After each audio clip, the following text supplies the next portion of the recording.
El día de hoy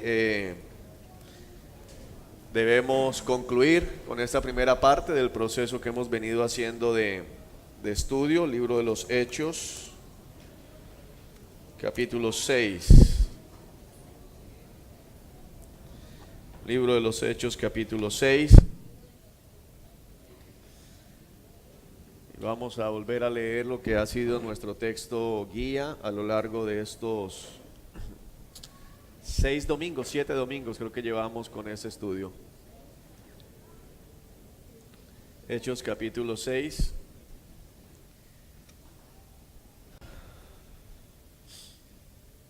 Dice así la palabra del Señor. Al multiplicarse los creyentes rápidamente, hubo muestras de descontento. Los creyentes que hablaban griego se quejaban de los que hablaban hebreo, diciendo que sus viudas eran discriminadas en la distribución diaria de los alimentos. De manera que los 12 convocaron a todos los creyentes a una reunión. Dijeron: nosotros los apóstoles deberíamos ocupar nuestro tiempo en enseñar la palabra de Dios y no en dirigir la distribución de alimento. Por lo tanto, hermanos, escojan a 7 hombres que sean muy respetados, que estén llenos del Espíritu y de sabiduría. A ellos les daremos esa responsabilidad. Entonces nosotros, los apóstoles, podremos dedicar nuestro tiempo a la oración y a enseñar la palabra. Verso 5. A todos les gustó la idea y eligieron a Esteban, un hombre lleno de fe y del Espíritu Santo, a Felipe, a Prócoro, a Nicanor, a Timón, a Pármenas y a Nicolás de Antioquía, quien anteriormente se había convertido a la fe judía. Estos 7 hombres fueron presentados ante los apóstoles, quienes oraron por ellos y les impusieron las manos. Así que el mensaje de Dios siguió extendiéndose. El número de creyentes aumentó en gran manera en Jerusalén y muchos de los sacerdotes judíos también se convirtieron. Entonces, revisemos. Primero, creo que debemos tener claro, espero, al finalizar ya prácticamente hoy este estudio, cuál es el propósito por el cual se deben elegir diáconos dentro de la iglesia cristiana y cuál es la función de esos diáconos dentro de la iglesia cristiana. Es muy importante para no equivocarnos en la toma de las decisiones. Entonces, haciendo un feedback muy rápidamente, podemos ver aquí en el versículo 3 y 2 qué es lo que se debe hacer: escoger hombres que sean respetados, que estén llenos del Espíritu y de sabiduría, para darles una responsabilidad, y esa responsabilidad es esbozada en el versículo 1, que es ¿cuál?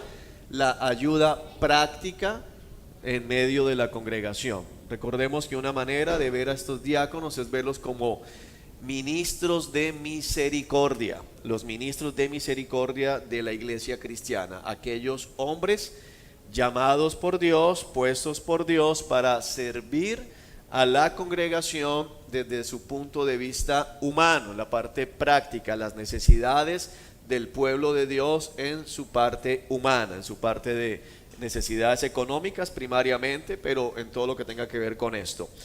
Ahora bien, hemos venido mirando que los diáconos no están excluidos de la posibilidad de que alguno de ellos también tenga el don de enseñar, de que alguno de ellos tenga el don inclusive de ir y plantar una nueva congregación, plantar una nueva iglesia, como lo hizo Felipe, quien plantó la primera iglesia cristiana fuera de Jerusalén, cuando se desplazó hacia Samaria como tal.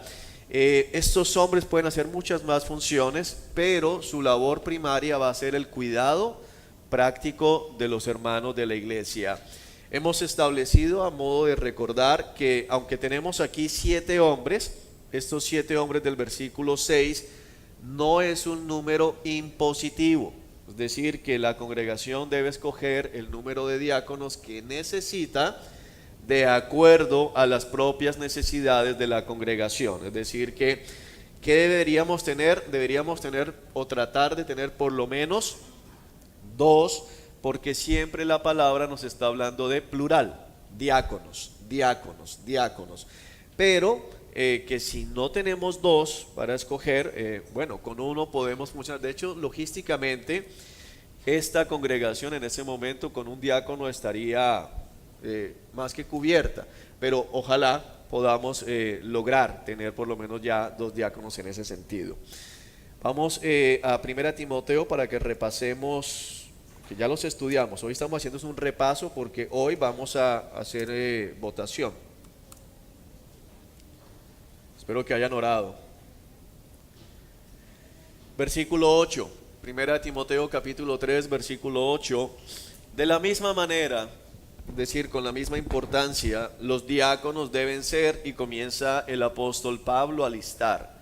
Primero, dignos de mucho respeto y tener integridad. Dignos de mucho respeto, no de respeto, sino de gran respeto, de mucho respeto. La palabra dignidad, la palabra digno hace referencia a que se lo ha ganado, es decir, ha trabajado, se ha esmerado, se ha esforzado por tener el respeto de la congregación. Vuelvo a hacer mucho énfasis en integridad. ¿Se acuerdan la historia que les he compartido ya 2 veces? No la voy a compartir la tercera, pero no es lo mismo ser íntegro que ser honesto. Íntegro hace referencia a completo, es decir, en todas las cosas que este hombre hace está siendo digno de respeto. Podríamos verlo de esa manera también. Alguien puede no robarse un peso, pero no ser íntegro, devolver las cosas completas.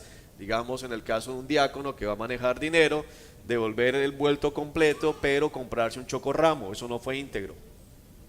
Eso no, él dice, no, yo no me robé nada.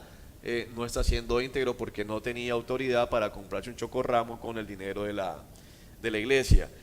Bueno, y espero que haya claridad, que es chocorramo, buñuelo, papitas, pizza, menta, lo que sea.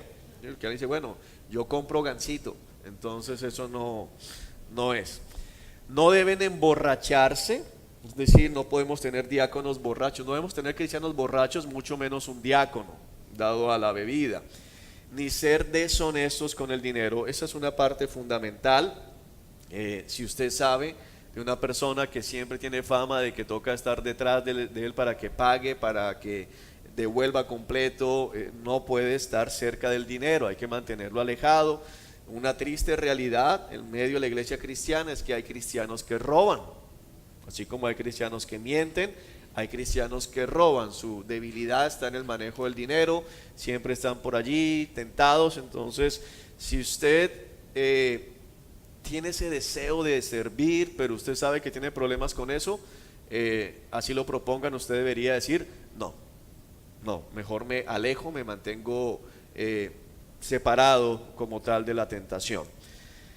Tienen que estar comprometidos, versículo 9, con el misterio de la fe que ahora ha sido revelado. Son personas que tienen que estar muy firmes en la palabra de Dios. No van a ser maestros, no tienen la obligación de enseñar la palabra, pero sí deben ser personas que no anden titubeando, que no anden como las olas del mar, de un lado para otro, llevados por todo viento de doctrina. No pueden ser como una sombra al movimiento, sino personas que uno tenga la certeza de están claros en la palabra del Señor y están comprometidos con esta palabra que ha sido revelada. Deben vivir con la conciencia limpia. Es muy difícil que lo sepamos nosotros, eso lo sabe ¿quién? Él.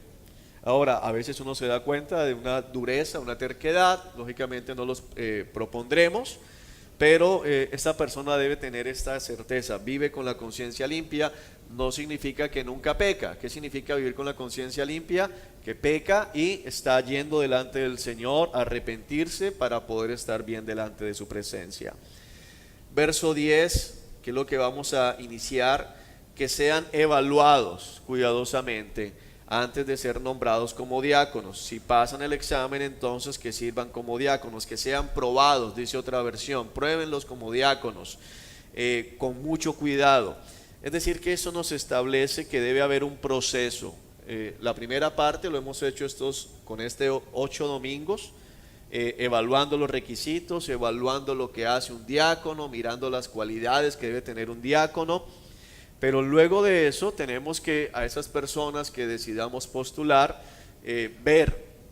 ponerlos a prueba, a ver si verdaderamente cumplen con lo que se necesita para ser un diácono, y luego de eso sí los vamos a nombrar. O sea, hay que hacer el proceso como dice la palabra del Señor.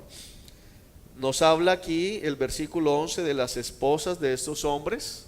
Ya lo estudiamos, que no estamos hablando de diaconisas en el sentido de otro cargo oficial, sino las esposas de esos hombres es lo que más se adapta por el contexto.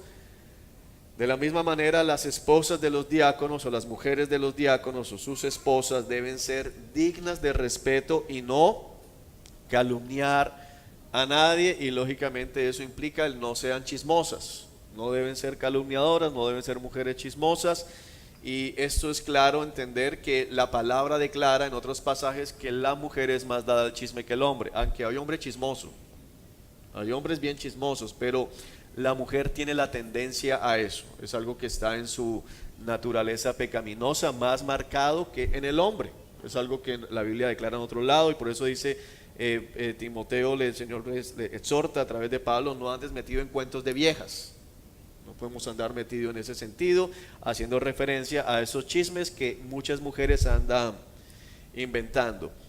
Deben tener estas mujeres dominio propio, control propio, no deben ser mujeres que tengan un mal comportamiento, y ser fieles en todo lo que hagan debe estar conforme a la palabra de Dios.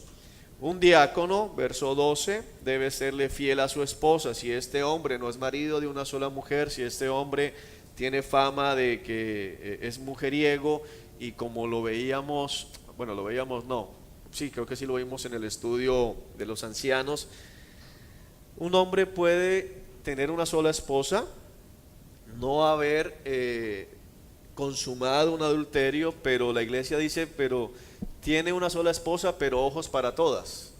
Entonces no es un hombre que cumpla con este requisito, porque si uno dice, pero es que las hermanas se sienten incómodas con él porque a todas las repasa, a todas las mira, a todas dicen, pero no me mira nunca, mira, mis ojos están aquí.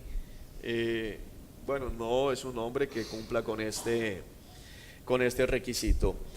Dirigir bien a sus hijos y los demás de su casa. Entonces vuelve la escritura a hablar de que de su hogar también debe ser un hogar que esté llevado a la manera de Cristo, sus hijos estén sometidos a Él, sus hijos le obedezcan, sus hijos no sean de disolución en medio de la iglesia, sino tengan también de buen testimonio, por lo menos como ya lo estudiamos con los ancianos, mientras estén bajo su tutela, mientras estén bajo su casa, deben ser de buen testimonio, sometidos a Él en todo sentido.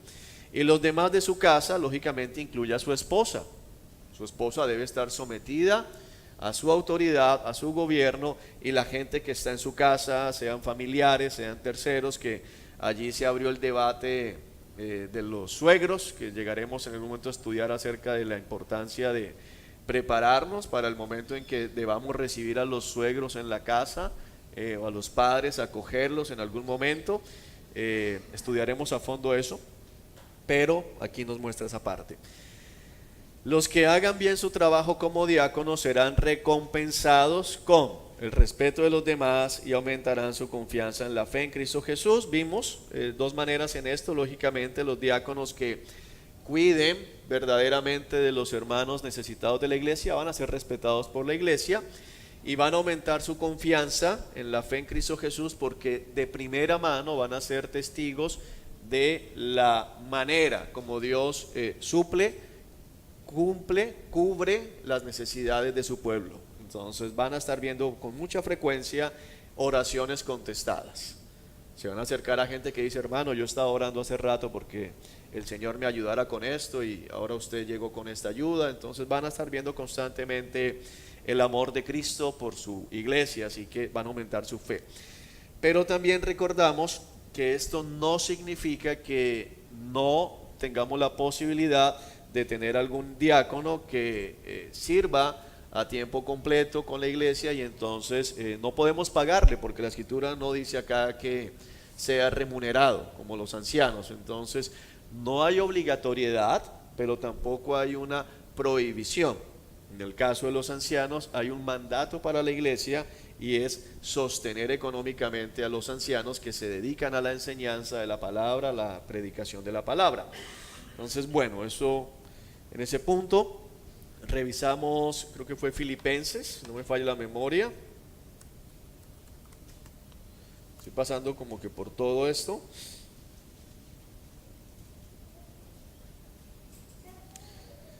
Capítulo 1 de Filipenses, versículo 1, Filipenses 1:1. Saludos de Pablo y de Timoteo, esclavos de Cristo Jesús. Yo, Pablo, escribo esta carta a todo el pueblo santo de Dios en Filipos, que pertenece a Cristo Jesús, incluidos dentro de ese pueblo santo los ancianos gobernantes y los diáconos. Entonces tenemos acá en esta referencia de Filipenses, la carta a Filipenses, la institucionalidad de los pastores y los diáconos como dos oficios diferentes, y al mismo tiempo como los dos únicos oficios, valga la redundancia, la palabra que voy a usar, oficiales dentro de la iglesia, dentro del pueblo de Dios. Solo dos oficios que deberían siempre estar: pastores y diáconos. Son separados, no dice pastores o diáconos, sino pastores y diáconos. Es decir, que hay una implicación de que toda congregación debería llegar a tener ancianos, pastores y diáconos. Y volvemos a ver que tanto en los ancianos tenemos plural y en los diáconos también tenemos plural. Entonces debemos propender porque haya pluralidad en estos dos oficios. Fundamental. Ahora, ¿qué más nos muestra? Dice aquí el versículo 1, esta carta a todo el pueblo santo de Dios en Filipos, que pertenece a Cristo Jesús, incluidos los ancianos gobernantes y los diáconos. Aquí quiero llamar la atención sobre esto. Este incluidos significa que los ancianos y gobernantes hacen parte del pueblo santo de Dios. No son una casta sacerdotal, no son una gente.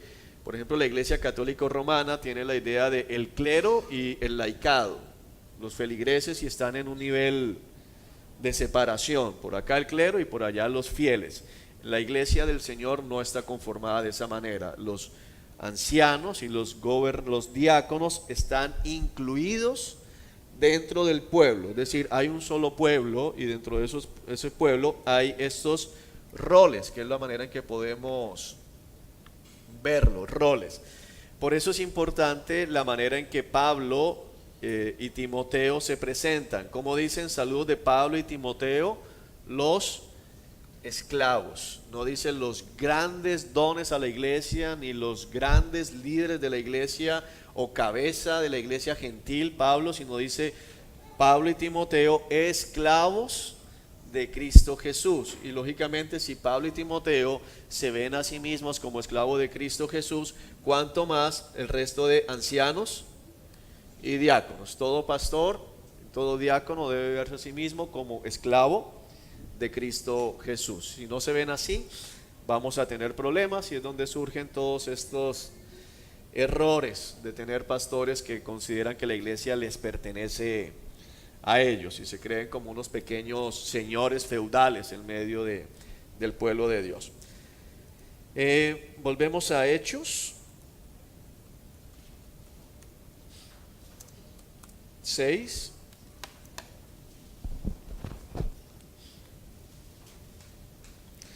Y recordamos que del versículo 8 en adelante vemos a Esteban predicando, y la Biblia registra lo que falta del capítulo 6 y todo el capítulo 7, la predicación de Esteban, uno de los más extensos discursos predicados registrados en la Escritura. Seguramente ellos predicaron, Juan, Mateo, Lucas, seguramente en algún momento predicaron más largo. De hecho, nos dice Hechos 2 que Pedro estuvo predicando insistentemente todo el día, así que el discurso de Pedro fue más largo. Pero el registrado en la Escritura más largo en ese sentido es este de Esteban. Es decir, es una predicación completa y nos muestra que los diáconos pueden fungir como predicadores, pueden ejercer como maestros, de hecho, y pueden ser utilizados por Dios en el uso de la palabra, aunque su llamado sea en la parte práctica. No está prohibido. Si alguien dice, bueno, pero ¿por qué este que es diácono va a predicar el domingo o el jueves? Porque no está prohibido, y es posible que tengamos, creo que lo dije también, diáconos que sean más dotados para la enseñanza que un pastor.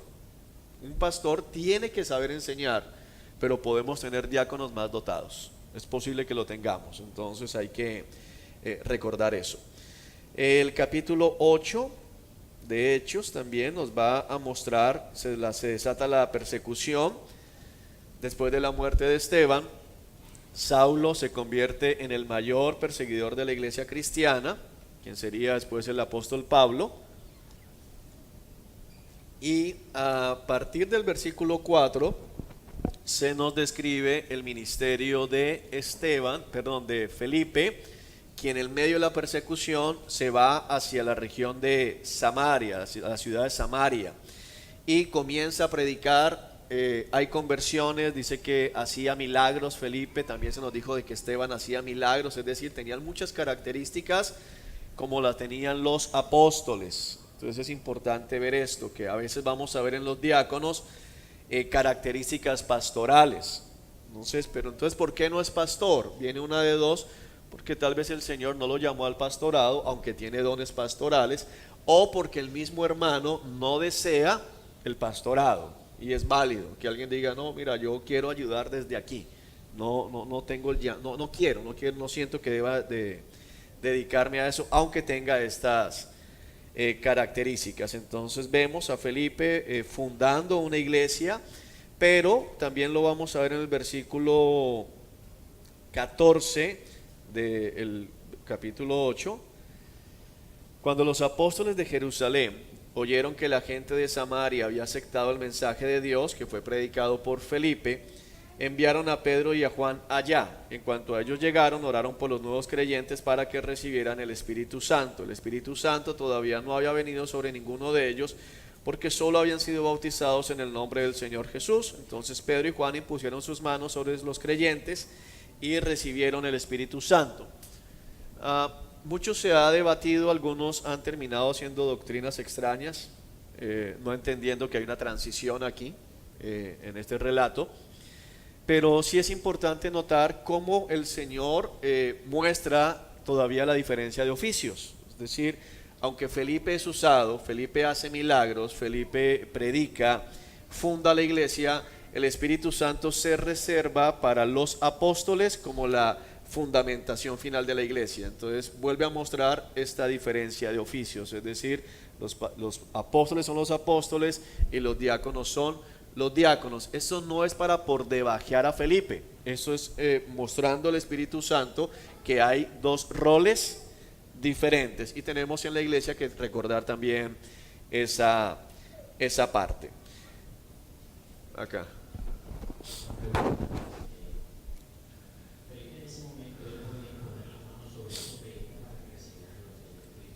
Sí.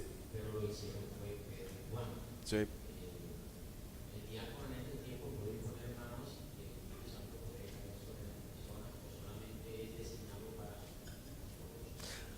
Bueno, es que ahí es donde vamos a lo que decía ahorita, que se han generado equivocaciones doctrinales de este pasaje, porque en Hechos 7 y 8 estamos viendo la conformación de la iglesia. Hay una transición. Para que sea más claro, vamos a devolvernos al libro del Éxodo y Levítico, en la conformación de la constitución y de la religión dada por Dios al pueblo de Israel, cómo relacionarse con él. Y entonces, por ejemplo, en Éxodo y Levítico se dice que al lugar santísimo del tabernáculo solo podía entrar una persona, y era el sumo sacerdote, y podía hacerlo solamente una vez al año. Si lo hacía un día diferente, así fuera el sumo sacerdote, esta persona iba a morir. Sin embargo, Moisés está frecuentemente entrando al lugar donde está el arca. Lo vamos a ver con frecuencia entrando al lugar santísimo, como si fuese su propia casa. ¿Por qué no moría Moisés? Porque hay un periodo de transición. Moisés está haciendo un periodo de transición y Dios lo está usando, y entonces esa parte que se está estableciendo todavía, digamos que Moisés está, eso puede sonar extraño para algunos, pero está fuera de eso. Moisés está fuera porque está Dios usándolo para traer un periodo de transición. Asimismo, Hechos 8 y 7 nos muestran un periodo de transición en la iglesia, es decir, había gente que se convertía y que se habla de que todavía no había sido lleno del Espíritu Santo, pero esto es más la fundamentación, lo que está haciendo acá es fundamentación, no de que no tienen el Espíritu, sino de que todos no conocían del Espíritu. Es lo que vamos a ver más adelante, cuando estemos estudiando otros pasajes. Pero hablando de esto, ya después la misma escritura declara en las cartas que toda persona que es creyente en el momento de creer inmediatamente es lleno del Espíritu Santo.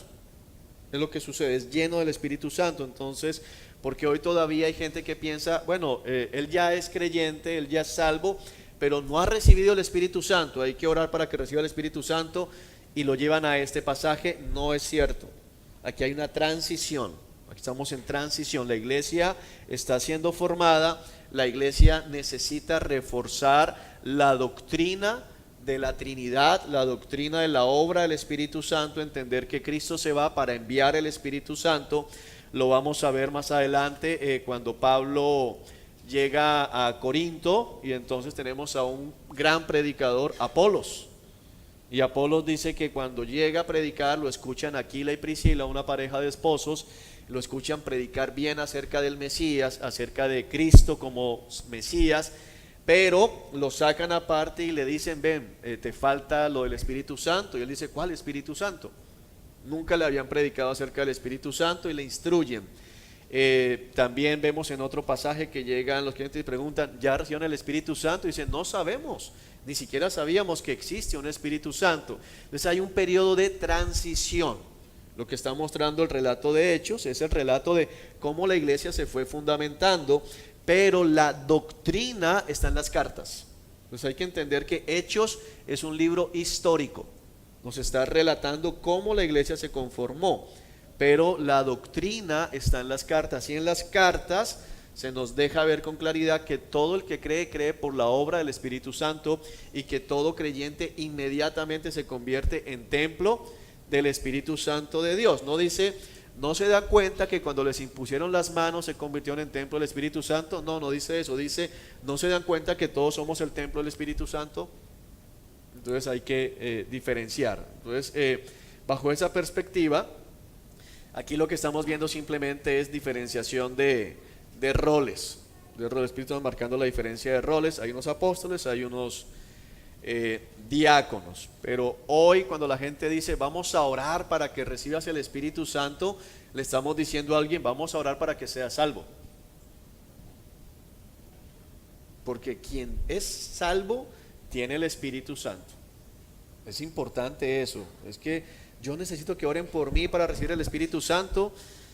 Bueno, más bien voy a predicarte el Evangelio. Se va a volver a, porque si no tienes el Espíritu Santo, no eres salvo, entonces no has creído el Evangelio. No sé si esa parte es clara, hermanos, porque es importante que haya claridad. Allá Ilian tiene la mano levantada.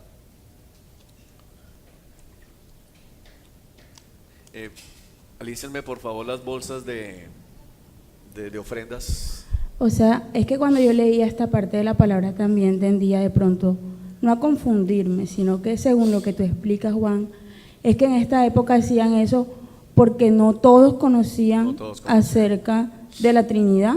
Sí, exactamente. Y ya nosotros hoy en día tenemos claro que al creer en el Señor tenemos al Espíritu Santo dentro de nosotros. Exactamente. O sea, no hay ninguna duda, pues como hay muchas iglesias que han vuelto doctrina el que vengan delante, colocan manos, empujan para que reciban el Espíritu Santo y demás, o llegar de pronto al opuesto de no tener esos espacios, como lo muestra la palabra, que ellos lo hacían, que imponían manos, porque ya hoy en día no es necesario hacerlo. No es necesario. Acuérdense de algo, es que la revelación es gradual. Nosotros, ¿qué tenemos? Ya tenemos toda la revelación, tenemos el canon cerrado, tenemos Apocalipsis, ven, sí Señor, ven, amén. Pero ellos no. Ellos en este momento esto que estamos viendo acá han pasado días. pocos días realmente desde que Cristo se fue al cielo y regresa en Pentecostés. O sea, Cristo se fue, estuvo 40 días con ellos. A los 10 días viene el Espíritu Santo. Después tenemos rápidamente, dice rápidamente, reescribe Hechos 6, crece la iglesia y entonces hay diferencias, se nombran los diáconos. Esteban rápidamente predica y rápidamente la iglesia se dispersa. Entonces no había todavía en ese momento ninguna carta doctrinal escrita. O sea, ellos estaban todavía en muchas cosas siendo guiados por el Señor, pero sin tener certeza de cómo hacer. Ahora, ¿dónde pasa esto? En Samaria. Eran samaritanos. Los samaritanos no entendían bien todas las cosas. Y el Señor Jesucristo les declara a la mujer samaritana: ustedes adoran lo que no conocen, la salvación viene de los judíos. Entonces hay necesidad para los... piensa un poquito en esto. Si aún en nuestra época hay gente que no acepta la Trinidad, en nuestra época que estamos en una cultura que es influenciada por el catolicismo, y el catolicismo enseña con toda certeza la Trinidad, y todavía hay gente que rechaza la doctrina trinitaria de 3 personas, un solo Dios. Esto para el mundo al que estaba predicando ellos era todavía mucho más confuso. Entonces aquí estamos viendo en Hechos es la afirmación de la Trinidad. ¿Cómo podía una persona entender que el Espíritu Santo es real y que es Dios, habiendo manifestación de poder del Espíritu Santo, viendo una diferencia? Creéis en Jesús, ahora mira al Espíritu Santo, va a hacer algo. Pero ya con el canon escrito no necesitamos esa parte. Ahora, ¿necesitamos orar por ser llenos del Espíritu Santo? Sí, eso es diferente. Y debemos orar por todos los días ser llenos y ser llenos, no porque nos vaciemos, sino porque necesitamos más. Eso es distinto a esta imposición de manos para que venga el Espíritu. Simplemente para corroborar, es muy claro que el epicentro donde ocurrió todas esas cosas fue en Jerusalén, y de ahí se fue expandiendo al resto del mundo gentil.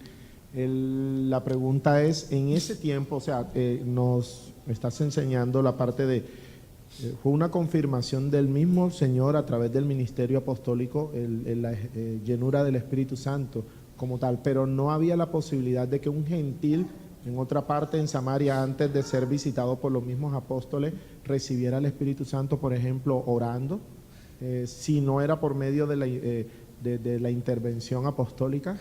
Sí, de hecho el Señor echa abajo la doctrina de que tiene que haber imposición de manos con Pedro en la casa de Cornelio. Más adelante lo vemos en el libro de los Hechos. Pedro está ni siquiera predicando el Evangelio, sino Pedro está contando, lo llama Cornelio, que es un centurión romano, y Pedro está diciendo: miren, ¿para qué me trajeron? Porque yo estaba en mi casa, estaba orando, y entonces tuve una visión, descendía una sábana, y Pedro estaba contando lo que vio, lo que le pasó, y el Espíritu Santo descendió sobre toda esa gente y comenzaron a predicar, a profetizar y a hablar en lenguas. Es decir, sin la intervención apostólica en ese sentido de vamos a imponer las manos y voy a clamar porque venga el Espíritu Santo.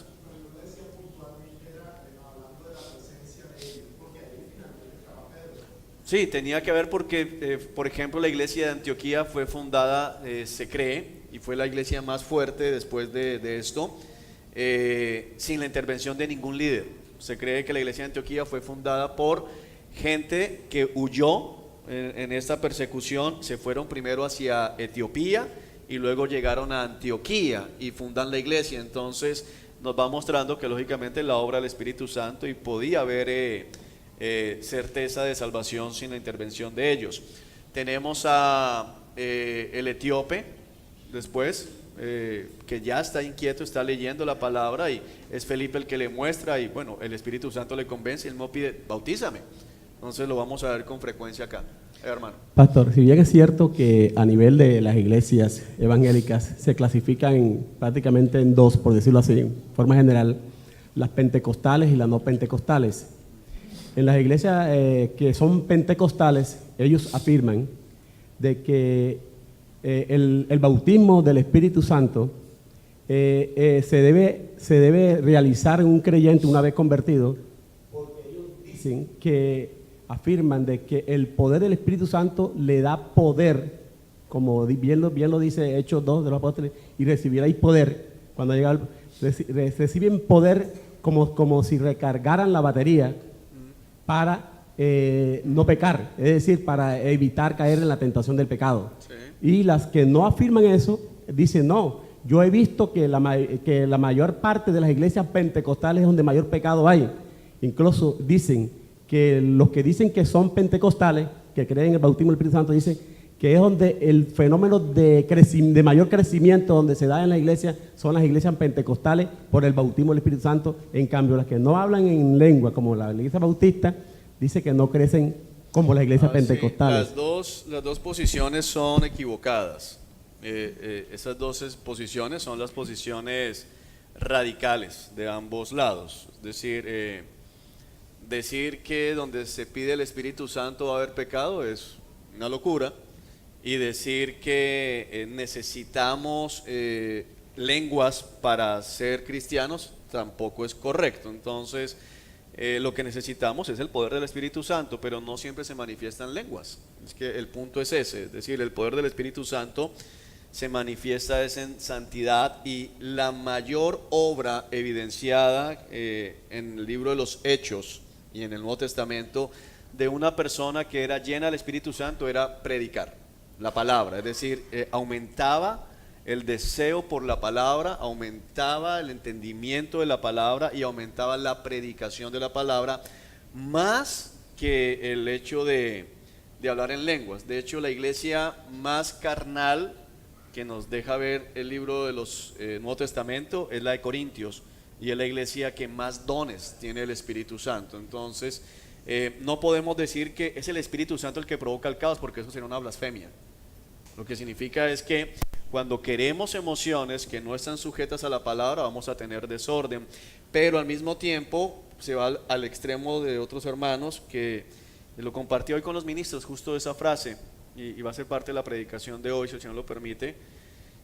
Veía un post de un pastor, un hermano en la fe, de esos que leemos sus literaturas, yo escucho sus prédicas, y él decía algo como, toda experiencia que no está atada a la Escritura termina siendo una experiencia pecaminosa. Pero inmediatamente el Espíritu Santo me reargulló y me decía, y toda palabra que no está atada a la práctica o a la experiencia es muerta. Entonces tiene que estar las dos cosas. Entonces hay un ala que es la palabra y ya, nada del Espíritu Santo y nada de santidad, y nada, no sirve para nada. O sea, una santidad sin el Espíritu es religión. Y por el otro lado, necesitamos es poder, ver gente en el suelo sin santidad es simplemente carnalidad. Entonces hay que entender las dos cosas. Bueno, volviendo aquí porque se me acaba el tiempo y se me acabó, Dios mío.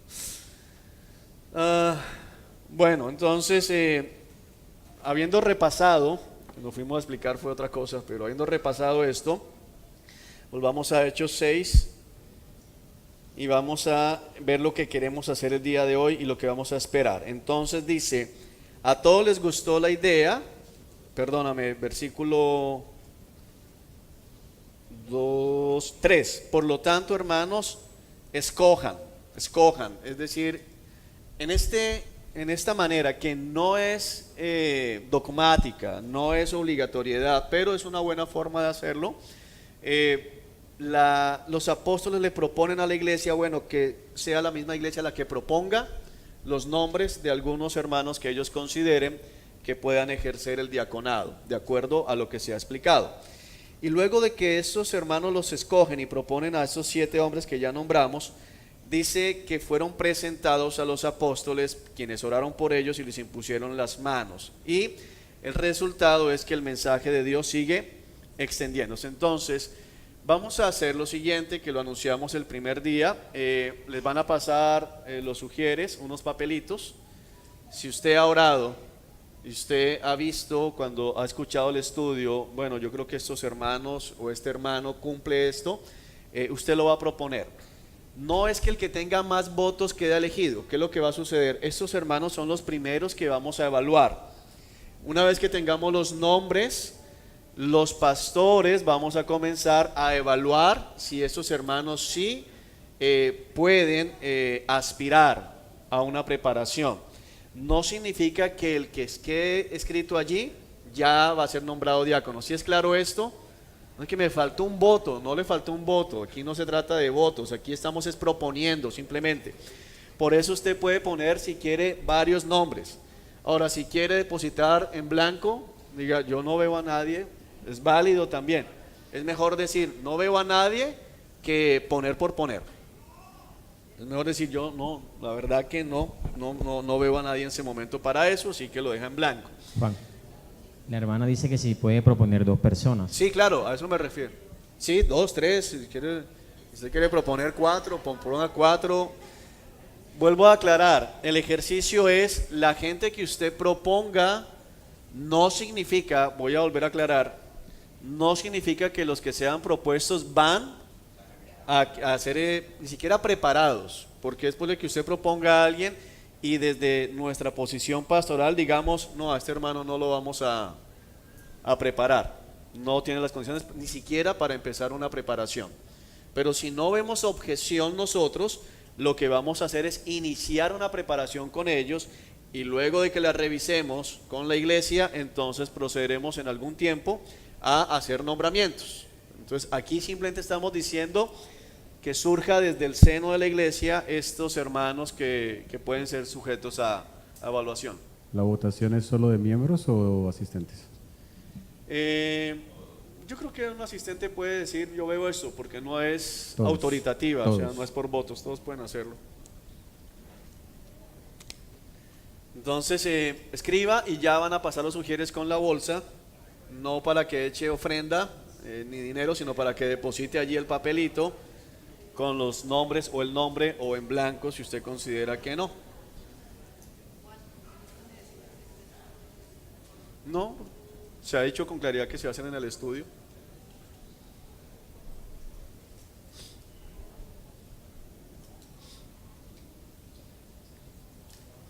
Preguntaban por acá si no es necesario que estuviera toda la iglesia. No, para el nombramiento sí tiene que estar toda la iglesia.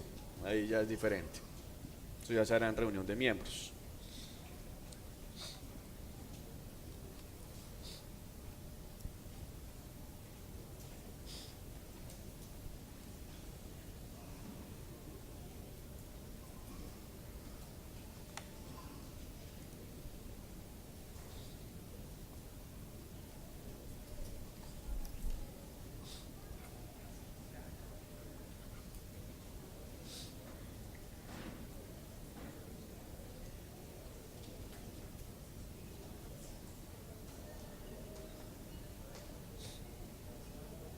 ¿Listo? Ahora todavía hermanos con papelitos para proponer.